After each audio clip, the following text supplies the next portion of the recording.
ഓം നമോ നാരായണായ. ഓം ശ്രീ ഗുരുഭ്യോ നമഃ. നരകമോക്ഷം. കുട്ടികളെ, നിങ്ങൾക്ക് സ്വാഗതം. ഇന്ന് പറയുന്നത് ഒരു രാജാവിന് മോക്ഷം നൽകുന്ന കഥയാണ്. ഒരു ദിവസം കൃഷ്ണപുത്രനായ സാമ്പനും അവൻ്റെ കുറേ കൂട്ടുകാരും കൂടി ദ്വാരകയിൽ നിന്ന് കുറച്ചകലെ വിനോദത്തിന് വേണ്ടി ഒരു കാട്ടിൽ സഞ്ചരിക്കുകയായിരുന്നു. കുറേ നടന്നപ്പോൾ ദാഹിച്ചതിനാൽ കാട്ടിനകത്ത് കണ്ട ഒരു കിണറ്റിൻ്റെ കരയിലെത്തി. കീഴോട്ട് നോക്കിയപ്പോൾ ജലം അതിലില്ല. പക്ഷേ അതിലൊരു വലിയ ഓന്ത് കിടപ്പുണ്ടായിരുന്നു. ഇതിന് ആഹാരവും വെള്ളവും ഇല്ലാതെ ഇത് ചത്തുപോകുമല്ലോ. അതുകൊണ്ട് ഇതിനെ രക്ഷിക്കണമെന്ന് തീരുമാനിച്ചു. കുടുക്കുകളുള്ള വള്ളികൾ താഴോട്ട് ഇട്ട് നോക്കി, നീളമുള്ള കമ്പുകൾ ഇട്ട് നോക്കി. എന്നാൽ ഓന്ത് അതിലൊന്നും കയറിയില്ല. കിണർ ആഴമുണ്ടായിരുന്നതിനാൽ അതിൽ ഇറങ്ങാനും ആർക്കും ധൈര്യമുണ്ടായില്ല. അഥവാ ഇറങ്ങിയാലും ഓന്ത് ആക്രമിക്കുമെന്നുള്ള ഭയവും ഉണ്ടായിരുന്നു. ഒരു മാർഗവുമില്ലാതെ അവർ ദ്വാരകയിൽ ചെന്ന് കൃഷ്ണനോട് കാര്യം പറഞ്ഞു. കൃഷ്ണൻ ഉടൻ തന്നെ സാമ്പനോടും കൂട്ടുകാരോടും കൂടി കിണറ്റിൻ്റെ അടുത്ത് വന്ന് നോക്കി.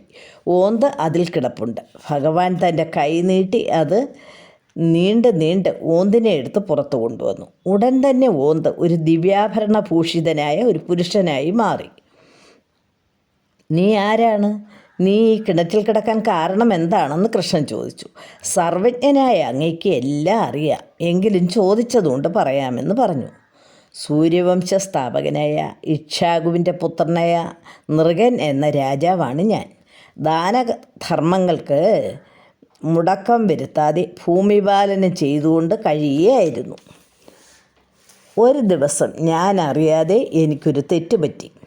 ഒരു ഉത്തമ ബ്രാഹ്മണന് ഒരു പശുവിനെ ദാനം ചെയ്തു. ബ്രാഹ്മണൻ തൻ്റെ തൊഴുത്തിൽ അതിനെ കെട്ടി. എന്നാൽ രാത്രിയിൽ പശു തൊഴുത്തു ചാടി പുറത്തു വന്ന് അതിൻ്റെ നേരത്തെയുള്ള എൻ്റെ തൊഴുത്തിൽ തന്നെ വന്നു നിന്നു. അവിടെ ധാരാളം പശുക്കൾ ഉണ്ടായിരുന്നതുകൊണ്ട് ദാനം ചെയ്ത പശുക്കുട്ടി അവിടെ എത്തിയത് ആരും അറിഞ്ഞില്ല. ദാനതൽപ്പന്നെ ഞാൻ ധാരാളം പശുക്കളെയും പിന്നെയും ദാനം ചെയ്തുകൊണ്ടിരുന്നു. ഒരു ദിവസം പഴയ ദാനം ചെയ്ത പശുവിനെ ഞാൻ മറ്റൊരു ബ്രാഹ്മണന് ദാനം ചെയ്തു. ദാനം ചെയ്ത പശു തിരിച്ചു വന്നത് ഞാൻ അറിഞ്ഞില്ലായിരുന്നു. രണ്ടാമത് ദാനം കിട്ടിയ ആ പശുവിനെയും കൊണ്ട് ആ വിപ്രൻ പോകുമ്പോൾ കോപവും പരിഹാസവും കലർന്ന സ്വരത്തിൽ ആദ്യത്തെ വിപ്രൻ ചോദിച്ചു, ഹേ ബ്രാഹ്മണ, മോഷണം ബ്രാഹ്മണർക്ക് വിധിച്ചിട്ടുള്ളതാണോ? താൻ കൊണ്ടുപോകുന്ന പശു നൃഗമഹാരാജാവ് എനിക്ക് ദാനം തന്നിട്ടുള്ളതാണ്.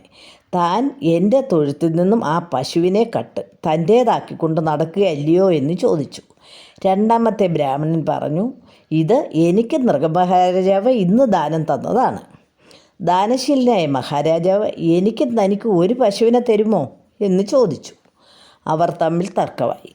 അവസാനം അവർ രാജസന്നിധിയിലെത്തി.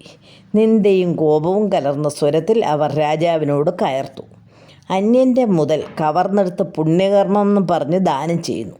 ഇത് അധർമ്മമാണ്.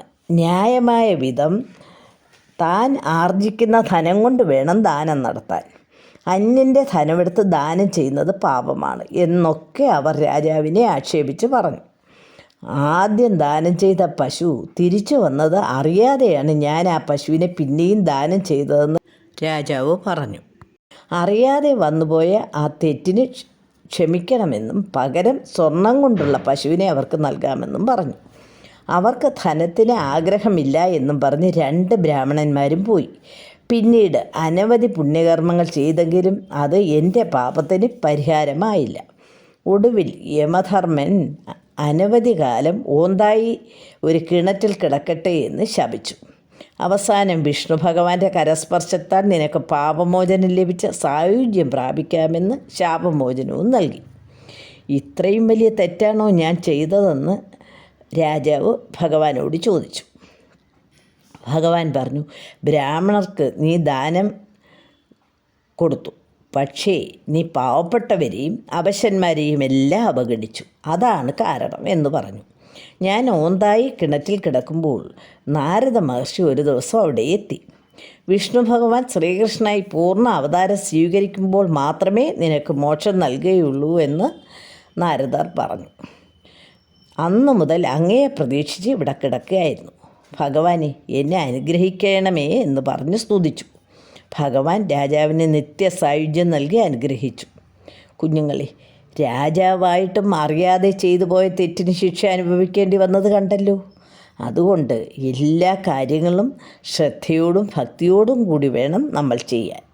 കൂടാതെ ബ്രാഹ്മണർക്ക് മാത്രമല്ല, അവശന്മാർക്കും പാവപ്പെട്ടവർക്കും എല്ലാം ദാനം ചെയ്യണമെന്ന് മനസ്സിലായല്ലോ. ഇനി നിർത്തട്ടെ. ഹരി ഓം തത് സത്.